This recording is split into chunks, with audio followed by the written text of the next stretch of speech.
आगे बढ़ेंगे। अब हम बात कर रहे थे स्वस्थ जीवन उज्जवल भविष्य की, क्योंकि स्वास्थ्य ही किसी समाज की पूंजी होती है।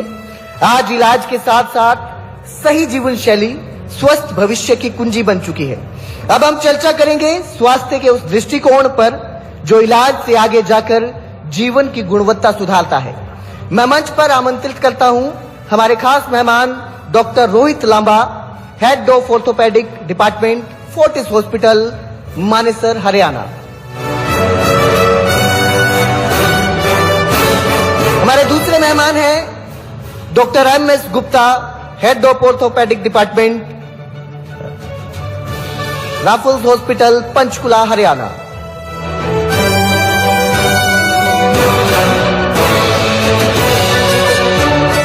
हमारे अगले मेहमान हैं doctor Ravi Sohota, chief and head of orthopaedic department, Artemis hospital, Gurugram, Haryana. बहुत बहुत शुक्रिया कुलदीप।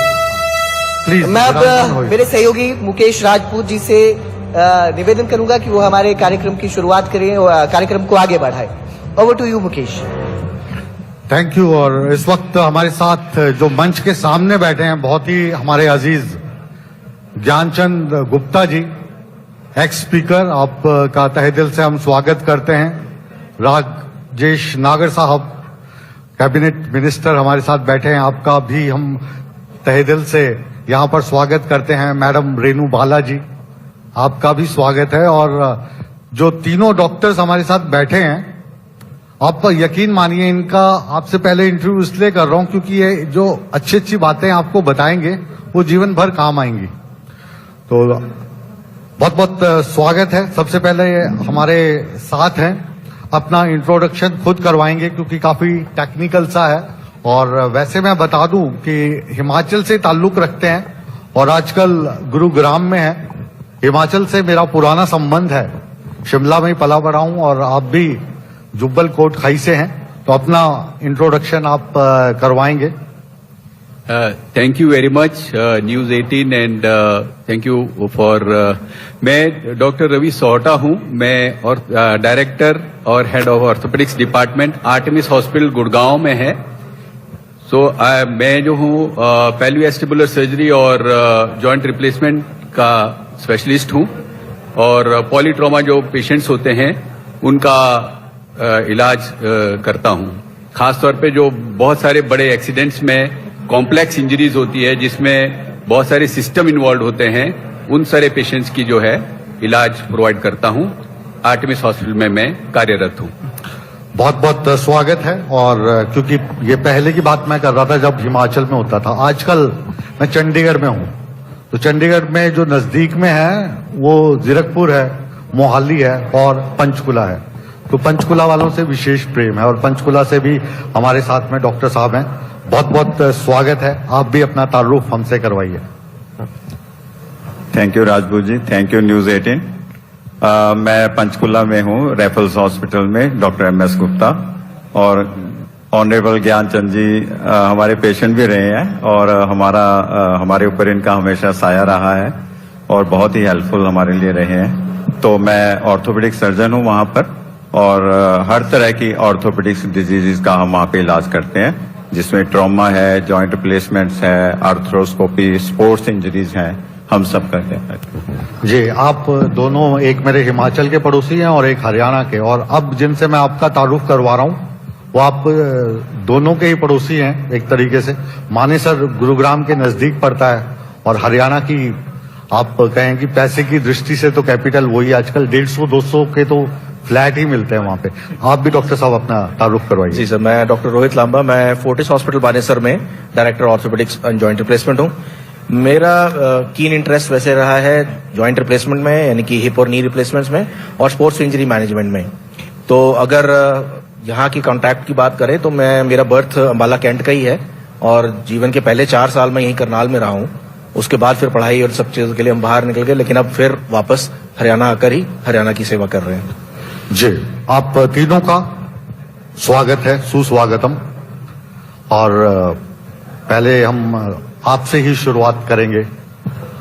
हमने जो विषय आजकल जो घुटनों की बीमारी है वो काफी ज्यादा रहती है और सुनने में यही बार बार आता है कि भाई नी रिप्लेसमेंट करना है। लेकिन आज का जो विषय, आप लोग जो पीछे बैठे हैं प्लीज ध्यान से सुनिएगा। तो ये एक आगे की टेक्निक इसको हम कह सकते हैं। आप रिप्लेसमेंट की बात नहीं करते, जो आपके घुटने हैं उनको ही ठीक ठाक कैसे करना है, इस चीज पर अब कार्य हो रहा है और सिप्ला कंपनी इसमें अहम भूमिका निभा रही है। तो ये टेक्निक क्या है? रिप्लेसमेंट वाला तो हमने सुना था, लेकिन अभी जो आपसे बातचीत हुई कि अब ऐसी टेक्निक आ गई है कि आपको रिप्लेसमेंट की जरूरत नहीं है। तो वो शुरुआत मैं आपसे करता हूं। वैसे हम ये नहीं बोल सकते कि रिप्लेसमेंट की जरूरत नहीं है। Replacement advance stage of knee joint या अर्थराइटिस जब हो जाता है और काफी एडवांस स्टेज में हो जाता है, जहां काफी डिफॉर्मिटीज आ जाती है, चलना बहुत डिफिकल्ट हो जाता है, वहां पर रिप्लेसमेंट लगेगी ही लगेगी। बट क्या होता है कि हमारे देश में कुछ पेशेंट्स जो है वो थोड़ा अर्ली स्टेज में आर्थराइटिस के विकार से सफर करते हैं। खास तौर पे स्पोर्ट्स इंजरी हो जाती है, उसमें अगर राइट टाइम पे इलाज नहीं दिया जाता है तो अर्ली आर्थराइटिस देखने को मिलता है। और वेस्टर्न वर्ल्ड की अपेक्षा हमारे देश में करीब 50 से 60 के बीच में जो है लोग आर्थराइटिस की बीमारी से, जिसको डीजेनरेटिव आर्थराइटिस बोलते हैं हम लोग, उससे सफर करना शुरू कर देते हैं। तो ऐसी सिचुएशन में जो पेशेंट यंगर होते हैं, बहुत ज्यादा डिफॉर्मिटी नहीं होती है जॉइंट के अंदर, और इन जॉइंट को हम रिप्लेसमेंट इमीडिएटली ऑफर नहीं कर सकते हैं। ऐसे वाले पेशेंट्स जिनमें आर्थराइटिस अभी ग्रेड 1 या ग्रेड 2 या ग्रेड 3, इसके 4 ग्रेड होते हैं, तो ग्रेड 2 और 3 का जो स्टेज है, 1 स्टेज में तो एक्सरसाइज, फिजियोथेरेपी, कुछ भी ऐसे एक्सरसाइज करने से और कुछ सपोर्टिव मेडिसिन खाने से पेशेंट जो है ठीक हो जाते हैं। और जो स्टेज 2 और स्टेज 3 में आर्थराइटिस की बीमारी होती है, ऐसी स्टेज में एक्चुअली जॉइंट को हम प्रिजर्व करना चाहते हैं ताकि रिप्लेसमेंट को थोड़ा सा डिले किया जाए। और ये डिले करने की जो प्रोसीजर है, बेसिकली आजकल जो है there is something called stem cell therapy. Mesenchymal stem cells जो है, ये एक पर्टिकुलर सेल्स जो है ये क्रिएट किए जाते हैं सर्टिफाइड लेबोरेटरीज में, और इस लेबोरेटरी से जो है इनको प्रोक्योर किया जाता है। जिस पेशेंट को ये इंजेक्शन दिया जाता है, ये ओपीडी प्रोसीजर है इंजेक्शन का, और सिंपल इंजेक्शन देने से पेशेंट को विद इन अ मंथ जो है इफेक्ट आना शुरू हो जाता है, और ये इफेक्ट कम से कम 2 या 3 साल तक रहता है, और कई बार थोड़ा लंबे समय तक भी रह सकता है, और इंजेक्शन को रिपीट भी किया जा सकता है, और इसके कोई मेजर साइड इफेक्ट्स नहीं है। तो एक मेजर एडवांटेज ये है कि इससे पेन रिलीफ आ जाता है, जॉइंट में सूजन कम हो जाती है, मूवमेंट बहुत आसानी से हो जाती है, एक्टिविटी बढ़ जाती है, और साथ साथ अभी तक कोई भी जो प्रिजर्वेशन के लिए बहुत सारे इंजेक्शन आते थे, पहले विस्को सप्लीमेंट्स आते थे और दूसरी चीजें आती थी, उनमें कोई भी ऐसा जो डिजीज को मॉडिफाई करे, ऐसा कोई भी टेक्निक नहीं थी। और ये स्टेम सेल थेरेपी का मेजर एडवांटेज है कि ये डिजीज को, जो कार्टिलेज होती है जॉइंट के अंदर, उसको डैमेज होने से प्रिवेंट करती है और रिपेयर भी करती है। तो मेजर एडवांटेज ये है कि डिजीज को मॉडिफाई किया जा सकता है ताकि जॉइंट जो है लंबे समय तक चले, जो आपका ओरिजिनल जॉइंट है, और साथ में रिप्लेसमेंट के प्रोसेस को डिले किया जा सके। तो ये बहुत बड़ा एडवांटेज है इस पर्टिकुलर इंजेक्शन का। बिल्कुल, आपने टेक्निकल भाषा में भी और सरल भाषा में भी बहुत अच्छे से इसको एक्सप्लेन किया। लेकिन जो दर्शक इस वक्त हमारे को हरियाणा में, हिमाचल में, पंजाब में देख रहे हैं, या दूसरी जगह पे चैनल के माध्यम से हमें देख रहे हैं, तो गुप्ता जी आपसे मैं सरल भाषा में इस चीज को समझना चाहूंगा, क्योंकि पहले जब हम कहते थे कि भाई घुटने नहीं चल रहे, तो ये वाली जो चीजें थी ये बहुत लेट एज में आती थी, मतलब 60 का हो गया तब ये आती थी। लेकिन आजकल यंग जनरेशन जो 40-42 साल के लोग हैं, उनमें भी ये वाली समस्या आ रही है, तो इसके कारण क्या है? मैं आपको थोड़ा सा विस्तार में बताऊंगा। आर्थराइटिस का मतलब है कि जोड़ों में दर्द होना। आर्थराइटिस के बहुत कारण होते हैं, उनमें से एक कारण है ऑस्टियोआर्थराइटिस। ऑस्टियोआर्थराइटिस का मतलब है कि जब कोई भी जोड़ घिस जाए, ज्यादा यूज से घिस जाए या कोई और कारणों से घिस जाए, या वियर एंड टियर, जैसे वियर एंड टियर हमारी सारी बॉडी में होता है, तो अगर जॉइंट में वो ज्यादा हो जाए तो उसको हम ऑस्टियोआर्थराइटिस कहते हैं। जैसा कि डॉक्टर साहब ने बताया कि ऑस्टियोआर्थराइटिस करके जो हमारी सबसे कॉमन जोड़ है वो घुटने का है ऑस्टियोआर्थराइटिस में। हालांकि दूसरे जॉइंट्स में भी होती है, हिप जॉइंट में भी होती है, एंकल जॉइंट में भी होती है, पर आजकल सबसे ज्यादा कारण हमने ऑस्टियोआर्थराइटिस देखा है कि घुटनों में होता है। और उसके सिम्टम्स क्या होते हैं? एक तो पेशेंट को पेन होना शुरू होता है, जोड़ों का दर्द जैसे हम बोल देते हैं। एक गठिया होता है, गठिया अलग बीमारी है, ये ऑस्टियोआर्थराइटिस अलग बीमारी है। तो जोड़ों में दर्द होगा उसको, और मूवमेंट्स रिस्ट्रिक्टेड होंगी, पेनफुल मूवमेंट्स होंगी, और डिफॉर्मिटी भी आनी शुरू हो जाती है। सोजश भी आएगी और डिफॉर्मिटी भी आएगी। आपने देखा होगा बुजुर्ग हमारे घरों में ना ऐसे चलने लग जाते हैं, ऐसे टेढ़े चलने लग जाते हैं, ऐसे जी, ऐसे पहले शुरू में ऐसे चलते हैं, बाद में जैसे जैसे उनकी उम्र बढ़ती है वो ऐसे चलने लग जाते हैं। तो ये ऑस्टियोआर्थराइटिस है, और जिसके कारण उनके जॉइंट्स जो है वो खराब हो जाते हैं। तो जैसे सर ने बताया उसकी स्टेजिंग होती है। अगर तो इनिशियल स्टेज में पेशेंट हमारे पास आ जाए, फर्स्ट स्टेज में, तो वो मेडिसिन से, एक्सरसाइज से, फिजियोथेरेपी से उससे उसमें फर्क पड़ जाता है, ठीक है, और कुछ मेडिसिन वगैरह हैं जी। और सेकंड एंड थर्ड स्टेज में अगर आए तो उसमें मेडिसिन कम काम करती हैं, तो उसमें इंजेक्शंस लगा देते हैं हम गोडे में। पहले जो इंजेक्शंस आते थे वो इतने अच्छे, अभी भी हम लगाते हैं वो इंजेक्शंस, पर वो बीमारी को नहीं रोकते। अब जो नई टेक्निक आई है ये बीमारी को रोकती है। बीमारी क्या है अंदर ऑस्टियोआर्थराइटिस में? एक्सेसिव वियर एंड टियर हो रहा है। जैसे हमारा जूता घिस जाता है, धीरे धीरे धीरे धीरे घुसने लग जाता है, तो ऐसे ही हमारा जॉइंट घिसने शुरू हो जाता है। तो उसको जो इंजेक्शन आए हैं, हमारी बोन के ऊपर एक कुशन होता है जिसको कि कार्टिलेज कहते हैं। तो ये इंजेक्शन कार्टिलेज को रिपेयर करते हैं और उसको रिफॉर्म भी करते हैं। स्टेम सेल हमारी बॉडी में एक ऐसी सेल है जिसको जिस पार्ट में डाल दिया जाए वही पार्ट ग्रो कर जाता है। अगर हम ब्रेन में डाल देंगे तो उसके ब्रेन सेल बन जाएंगे, अगर हम लंग में डाल देंगे तो लंग सेल्स बन जाएंगे, अगर हम लीवर में डाल देंगे तो वो लीवर सेल्स बन जाएंगे, और अगर हम जॉइंट में डाल देंगे तो कार्टिलेज सेल्स बन जाएंगे। तो ये स्टेम सेल, इसके दो सोर्स हैं, या तो हम पेशेंट से लें या हम किसी दूसरे आदमी से लें। अगर हम पेशेंट से लेते हैं, पेशेंट से भी बना सकते हैं, यूजुअली हम बोन मैरो से लेते हैं, बोन से। बोन एक स्टोर है स्टेम सेल्स का, दूसरा स्टोर है फैटी टिश्यू, पर बोन से ज्यादा अच्छे सेल मिलते हैं। पर अगर हम पेशेंट से लेंगे वो इतने अच्छे सेल नहीं होते। तो ये कुछ कंपनियां अब आई हैं मार्केट में जो कि दूसरे डोनर्स होते हैं, जैसे ब्लड डोनेट करते हैं। इसी पे मैं आ रहा हूँ, लांबा साहब के पास चल रहे हैं। हाँ जी। तो ये जो बोन मैरो की बात कर रहे हैं, तो आमतौर पर जो हमें सुनने को मिलता है कि भाई ब्लड कैंसर हो गया है तो उसका जो इलाज है वो बोन मैरो से होगा। फिर ब्लड कैंसर हो गया तो जो बोन मैरो के लिए जो डोनेशन है वो कौन करे। सुनने में लगता है कि जो आपकी बोन है इसको निकाल दिया जाएगा, फिर दूसरी लगेगा। आम आदमी को ऐसा लगता है, लेकिन बहुत ही एक सिंपल सा प्रोसेस है। और आपको जानकारी के लिए बता दूं कि हमारे देश में जो बोन मैरो के पहले, जिन्होंने सबसे पहले डोनेशन किया, वो फिल्म स्टार सलमान खान हैं, जिन्होंने बोन मैरो डोनेट किया। जबकि बोन मैरो और ब्लड देने में कोई ज्यादा फर्क वैसे नहीं है।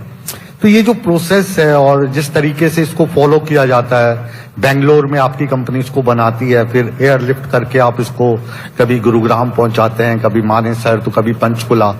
ये प्रोसेस क्या है? और आमतौर पे आप बता रहे थे 20 मिनट लगता है, लेकिन रखना पड़ता है पेशेंट को, क्योंकि 24 घंटे से पहले छोड़ दें तो इंश्योरेंस वाले पैसे नहीं देते।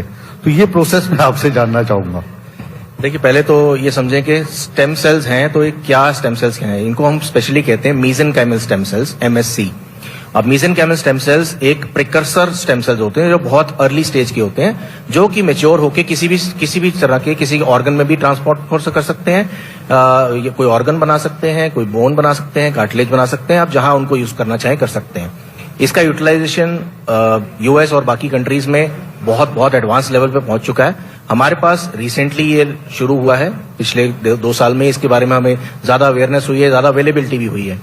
अब इसके सोर्स क्या है? एक तो रहता था कि आपके पेशेंट से खुद ही लिए जाएं, तो यंग पेशेंट्स में जो हेल्दी पेशेंट्स हैं वो अपने आप के लिए भी डोनेट कर सकते हैं, अपने आप के लिए यूटिलाइज कर सकते हैं, पर वो प्रोसेस बहुत लंबा हो जाता है। तो पहले तो आपको बोन मैरो हार्वेस्ट करना है, फिर उसको आपको एक लैब में भेजना है, वहां उस लैब में उसको स्पेशल कल्चर में डेवलप किया जाएगा, जिसमें आपको करीब 6 हफ्ते लगेंगे। तो 2 प्रोसीजर हो जाते हैं ये। एक बार आपको बोन मैरो हार्वेस्ट करना है, 6 हफ्ते बाद आपको वो बोन मैरो में से स्टेम सेल प्रिपेयर करके मिलेंगे जिनको आप वापस इंजेक्ट कर सकते हैं नी में या कहीं भी जहां आप देना चाहें। तो ये इसमें ज्यादा पेशेंट को वेट भी करना पड़ता था, 2 प्रोसीजर्स होते थे, खर्चा भी ज्यादा होता था।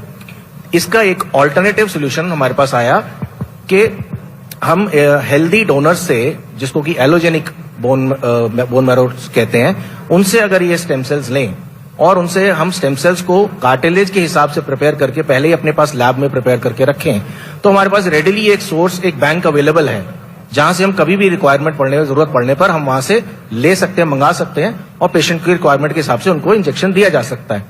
तो ये प्रोसेस रहता है। अब क्योंकि ये एक क्विक प्रोसीजर है, इसमें बहुत जल्दी हम 2 से 3 दिन के अंदर ही स्टेम सेल्स प्रोक्योर कर सकते हैं। स्टेम सेल का इंजेक्शन देने के बाद, जैसे आपने कहा कि 1 दिन का स्टे, वो यूजुअली सिर्फ इसलिए नहीं कि अगर इंश्योरेंस या कुछ और इश्यूज के कारण नहीं, इसलिए भी कि ये देखने के लिए कि इंजेक्शन देने के बाद पेशेंट को कोई सिम्टम्स ना हो, कोई रिएक्शन ना हो। बहुत रेयर केसेस होते हैं ऐसे, बट वो ऑब्जर्वेशन करीब आप 12 से 24 घंटे करते हैं और उसके बाद पेशेंट चलते हुए घर वापस जा सकता है। जी तो साहब, जैसे हम बात कर रहे थे कि जो बोन मैरो के जिनको डोनेशन देनी है, जिसको दान देना है, तो इसके लिए क्या एक पर्टिकुलर, जैसे मान लो किसी को किडनी का दान देना होता है तो उसके परिवार का सदस्य होना चाहिए, लेकिन रक्तदान कोई भी कर सकता है, वैसे ही क्या बोन मैरो के लिए कोई भी इंसान दान दे सकता है? और उसमें जैसे 1 से लेके 10 तक का स्केल लिया जाता है कि जिसके 10 के 10 मिल गए पेशेंट के साथ वो ज्यादा हेल्दी होगा, 5 मिल गए तो चलो इसका काम चल पड़ेगा, वो क्या प्रोसेस रहता है? नहीं, बोन मैरो जो है बेसिकली जो स्टेम सेल्स के लिए एस्पिरेट किया जाता है, पेशेंट को सारे टेस्ट उसी तरह से किए जाते हैं जिस तरह से ब्लड डोनेशन के लिए किए जाते हैं। तो पेशेंट को क्वालिफाई होना चाहिए कि वो यंग हेल्दी डोनर हो, कोई बीमारी ना हो, कोई वायरल डिजीज ना हो, कोई डायबिटीज या कोई एसोसिएटेड डिसऑर्डर ना हो। ये सारे बहुत हेल्दी डोनर्स होते हैं। अब इन्होंने क्या किया है कंपनी ने कि ये हेल्दी डोनर्स का एस्पिरेट, कंसेंट ओबियसली लेके सब कुछ करके एस्पिरेट करके इनको कल्चर किया जाता है सर्टिफाइड लेबोरेटरीज में, जो आपके आईसीएमआर है और सिडेस्को है, हमारा सेंट्रल ड्रग ऑर्गेनाइजेशन है। इन सब ने जो है इसको क्वालिफाई किया है, इस लेबोरेटरी को। और ये डोनर्स जो ब्लड एस्पिरेट लिया गया है बोन मैरो का, इसको कल्चर किया जाता है लैब में। अब क्या होता है कि इसको स्टैंडर्डाइज कर दिया गया है। अब ये जो है कल्चर, एक लाइनिंग रखी गई है लैब के अंदर, ये वहां पर रहती है। अब आप जब भी ऑर्डर करते हो तो ये उस कल्चर लाइनिंग से सेल्स को निकाल के उनको ग्रो करते हैं अगले 3 दिन में। और जब इनकी क्वांटिटी जो है करीब 25 मिलियन हो जाती है तो इनको वायल के अंदर डाल देते हैं और फिर ये ready to transport to the places wherever, जहां से भी ऑर्डर आता है वहां पर ये एयर लिफ्ट होता है at -200 degree temperature, -90 to -200 degree temperature में। जी, आपके पास आ रहा हूं गुप्ता जी कि इन्होंने बताया कि कौन कौन सी जो चीजें हैं उसका ध्यान रखा जाता है, टेम्परेचर कितना रहेगा, फिर उसको वहां पे पहुंचाया जाता है। लेकिन जो दर्शक इस वक्त हमें देख रहे हैं और मान लीजिए 40, 42, 45 की एज में पहुंच चुके हैं, तो हर एक बीमारी का एक सिम्टम दिखने शुरू होते हैं, तो कैसे पता लगे कि भाई जो मेरे घुटने हैं ये अब थोड़े समय में जवाब देने वाले हैं, तो इनको बदलवाना ना पड़े? ये जो इंजेक्शन है ये अगर मैं लगवा लूं तो कुछ साल शायद और निकल जाएं। कुछ तो हमें पेशेंट के सिम्टम्स से पता लग जाता है कि कितनी उसमें पेन हो रहा है, उसको पेन एट वर्क है, पेन एट रेस्ट है, रात को पेन होता है या ज्यादा चलने से दर्द होता है, तो उसके अकॉर्डिंगली हम सिम्टम्स देखते हैं पेशेंट के कि कितने हैं। फिर हमारे पास कुछ टेस्ट हैं, एक्सरे से पता लग जाता है कि पेशेंट को ये बोन सेल की स्टेम सेल्स की जरूरत है या नहीं है। स्टेजिंग है, जैसे हमने बताया कि स्टेज 2 और 3 में ज्यादातर ये कामयाब रहता है इंजेक्शंस, और स्टेज 4 में रिप्लेसमेंट की जरूरत पड़ती है। फिर डिफॉर्मिटी पे पता लग जाता है, एक्सरे से, एमआरआई से पता लग जाता है हमें कि ये इंजेक्शन हमें हेल्पफुल होगा कि नहीं होगा। जी, लांबा साहब, जो हमारी बातचीत चल रही है उसका उद्देश्य यही है कि आम आदमी को इसके बारे में पता लगे और जिस व्यक्ति को ये प्रॉब्लम हो गई है, तो अब मैं इतना समझ पा रहा हूं आपसे बातचीत करके एक लेमैन की भाषा में, कि जैसे पहले दांत में दर्द होता था तो डेंटिस्ट बोलता था कि दांत निकालना पड़ेगा, लेकिन आज डेंटिस्ट बोलता है कि नहीं, आपका दांत बच सकता है, इसके ऊपर कैपिंग हो सकती है। वैसे ही आप कह रहे हो कि घुटनों में अगर प्रॉब्लम हुई है, समय रहते अगर पकड़ में आ गया तो रिप्लेसमेंट की जरूरत नहीं है, दवाई से ठीक हो जाता है ये। तो इसमें अभी जो बीमा पॉलिसी है वो क्या है, और इसमें एक आम आदमी जब आपका ये इलाज लेने के लिए जाता है तो तकरीबन कितने पैसे उसके खर्च हो जाते हैं? अच्छा, देखिए, सबसे पहले तो इसको हम समझते हैं कि इस प्रोसीजर का नाम जॉइंट प्रिजर्वेशन कहा जाएगा। तो वो सारे पेशेंट्स जो stage 1, 2 even up to 3 stage, जिनको अर्ली आर्थराइटिस है, जिनको नी पेन रहता है, जिनको दिक्कत है, बहुत सारी ट्रीटमेंट्स ट्राई कर चुके हैं, या बहुत अर्ली स्टेज में जिनको पकड़ा गया है, ऐसे कुछ यंग पेशेंट्स भी हो सकते हैं जो अभी 35-40 साल की उम्र में हैं, स्पोर्ट्स इंजरी के कारण या किसी इंजरी, नॉर्मल इंजरी के कारण उनका घुटना डैमेज हुआ है। तो वो उनको वेट करने की जरूरत नहीं है कि कभी हम 60 साल के होंगे तो शायद फिर घुटना इतना खराब होगा, फिर हम ज्वाइंट रिप्लेसमेंट कराएंगे। ये प्रोसीजर उन सभी कैटेगरी ऑफ पेशेंट्स को कैटर कर सकता है, उनके घुटने को नॉर्मल जैसा कर सकता है। यानी कि हम ये डैमेज रिवर्सल की बात कर रहे हैं, सिर्फ ये नहीं कि एक ट्रीटमेंट है, ट्रीटमेंट मेथोडोलॉजी है, नहीं है तो इसको प्रमोट किया जाए, क्योंकि ये आपके घुटने को रिप्लेसमेंट वाली स्टेज से पहुंचने से बचा सकता है। तो इसलिए ये डेफिनेटली उन सारे पेशेंट्स को ऑफर किया जा सकता है। फिर आपने बात की कॉस्ट की, तो कॉस्ट एक ऐसा फैक्टर है जो मेरे ख्याल से, मेरे को लगता है जैसे जैसे इसका एक्सेप्टेबिलिटी बढ़ेगी, इसका यूटिलाइजेशन बढ़ेगा, आई एम श्योर इसकी कॉस्ट बहुत कम होने वाली है। अभी इनिशियल स्टेजेस में अगर हम एक पैकेज की तरह देख के चलें तो करीब 1.25 लाख से 1.5 लाख के आसपास इसका खर्चा पड़ता है स्टेम सेल थेरेपी का। कुछ इंश्योरेंसेस भी हैं जो इसको केटर करती हैं, जिसमें ये आराम से कैशलेस कराया जा सकता है। तो और जैसे जैसे डे बाय डे नई और इंश्योरेंस कंपनीज भी इसको एक्सेप्ट कर रही हैं। कुछ गवर्नमेंट पैनल्स भी हैं जो इसका पूरा रिम्बर्समेंट देते हैं या कैशलेस भी प्रोवाइड करते हैं। तो जैसे जैसे ये प्रोसीजर और वाइड स्प्रेड होगा, लोगों को अवेयरनेस होगी, लोग डिमांड करेंगे, तो आई एम श्योर सारी इंश्योरेंसेस इसको केटर करना शुरू कर देंगे। आज की डेट में भी करीब 80% इंश्योरेंसेस इसको कवर कर रही हैं। जी, रवि सहोता साहब, MS गुप्ता जी और रोहित लांबा जी, कसम से झूठ में बोलता नहीं, दिल करता है कि आपसे और इस विषय पे कम से कम 1 घंटा और बात करूं, लेकिन आज सेशन थोड़े हमारे डिले होते गए, तो आपसे भी माफी चाहूंगा, आपका समय भी हमने काफी काटा है। ज्ञानचंद गुप्ता जी हमारे समक्ष बैठे हुए हैं, मैडम रेणु बाला जी बैठे हुए हैं, और अब आज का जो ये सेशन है अपना डॉक्टर स्पेशल, इसको यहीं पे विराम देते हैं।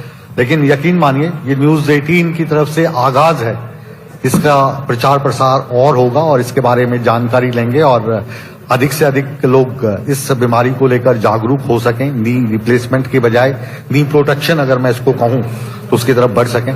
बहुत बहुत शुक्रिया।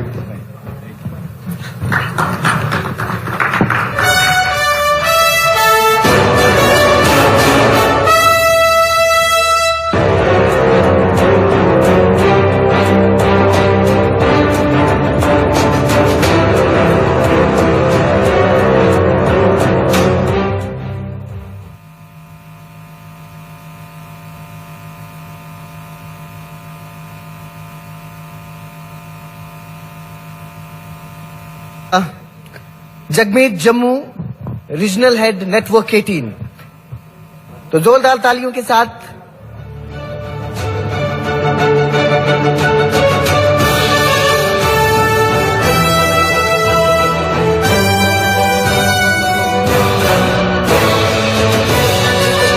बहुत बहुत शुक्रिया सर आपकी इस उपस्थिति के लिए, आपकी इस उपस्थिति से